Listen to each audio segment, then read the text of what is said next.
করে নিলাম পালং শাক, মূলো, কুমড়ো, বেগুন একটু বড়িয়ে দিয়েছি, কড়াইশুঁটি দিয়েছি। এবার নামিয়ে নেবো, হয়ে গেছে। কী করছি, লোটে মাছ দেখো আমার প্রায় হয়েই গেছে।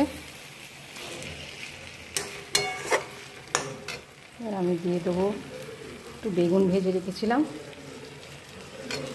বেগুন দিয়ে দেবো, আর দিয়ে দেবো একটু ধনেপাতা। এটা মাখা মাখাই হয়। আর 2 মিনিট রেখেই আমি নামিয়ে নেব।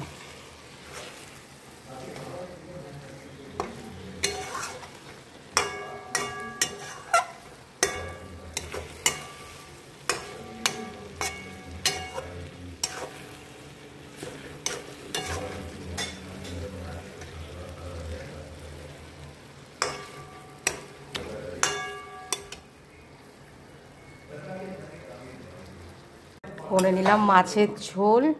দেখো শিম দিয়েছি, আলু, কড়াইশুঁটি, টমেটো, ধনেপাতা দিয়ে মাছের ঝোল করে নিলাম, হয়ে গেছে।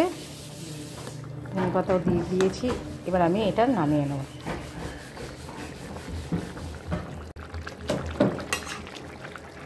হয়ে গেছে, ভাত বেড়ে দিলাম। আজকে করেছি পালং শাক, আর এখানে আছে লোটে মাছ,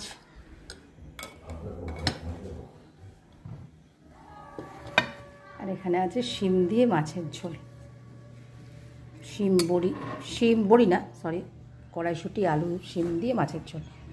আর এখানে আছে গন্ধরাজ লেবু। আজকে দুপুরে এটাই লাঞ্চ।